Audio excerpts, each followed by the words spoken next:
Shalom jemaat yang terkasih, berjumpa kembali dalam renungan tekad.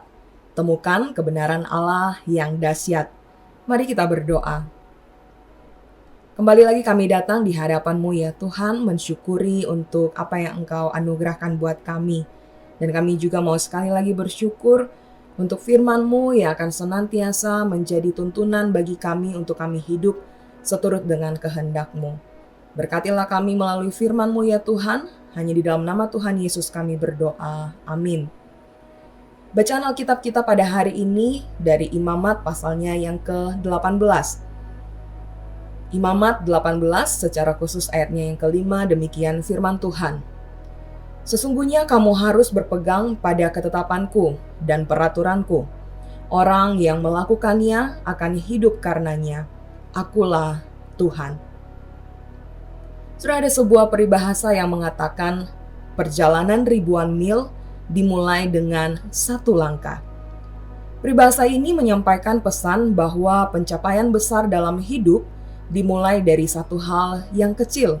Misalnya, untuk memiliki tubuh yang sehat bagi penderita diabetes, itu diawali dengan keberanian mengubah pola makan. Hal sederhana ini tidaklah mudah. Mengganti kebiasaan makan seringkali membutuhkan motivasi yang kuat. Penderita diabetes harus berani menolak setiap tawaran makanan dan minuman manis. Karena pilihan mentaati ini, maka penderita diabetes dapat bertahan hidup. Saudara, dalam teks hari ini, Tuhan menghendaki umat Israel mengubah perilaku seksual mereka. Mereka diperintahkan untuk tidak mengikuti perilaku yang sudah berakar sejak di tanah Mesir. Kebiasaan-kebiasaan yang dibawa dari Mesir dan Kanaan ini berupa perilaku seksual antara anak dan ibu, ayah dan anak, sesama saudara kandung, dan bahkan dengan binatang. Banyak bentuk relasi seksual yang sebelumnya dianggap wajar, tapi kini dilarang keras oleh Allah. Semua itu adalah hal yang menjijikan bagi Allah.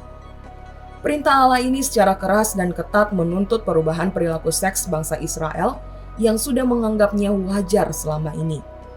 Diperlukan suatu revolusi untuk mengubahnya, sebuah jalan ketaatan yang tidak mudah untuk dilakukan. Mereka tidak punya pilihan lain. Jika taat, maka mereka hidup. Inilah paradoks kehidupan iman Kristen.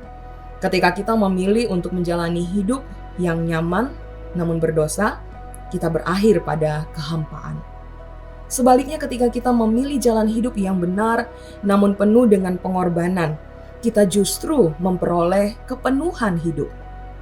Pikirkanlah kebiasaan yang kita anggap wajar selama ini, namun sesungguhnya tidak sesuai kehendak Allah. Bersediakah kita meninggalkannya? Maukah kita hidup dalam kebahagiaan hidup karena mentaati kehendak Tuhan? Mari kita berdoa. Tuhan, terkadang kami hidup di dalam kenyamanan kami,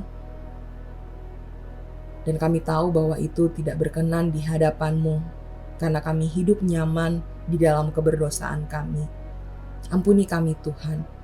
Terima kasih untuk firman-Mu yang kembali lagi mengingatkan kami. Biarlah kami ya Tuhan boleh menjalani hidup ini di dalam kebenaran firman-Mu, sekalipun terkadang sulit bagi kami Tuhan, untuk kami boleh menjadi pelaku-pelaku firman-Mu. Namun kami rindu ya Tuhan, sehari demi sehari di waktu hidup yang masih Tuhan anugerahkan ini, kami boleh semakin hari semakin berkenan di hadapan Tuhan, semakin hidup memuliakan Tuhan. Terima kasih Tuhan Yesus. Ini doa kami dan ini setiap kami, di dalam nama-Mu Tuhan kami berdoa. Amin. Selamat melakukan kebenaran firman Tuhan yang dahsyat. Tuhan Yesus memberkati.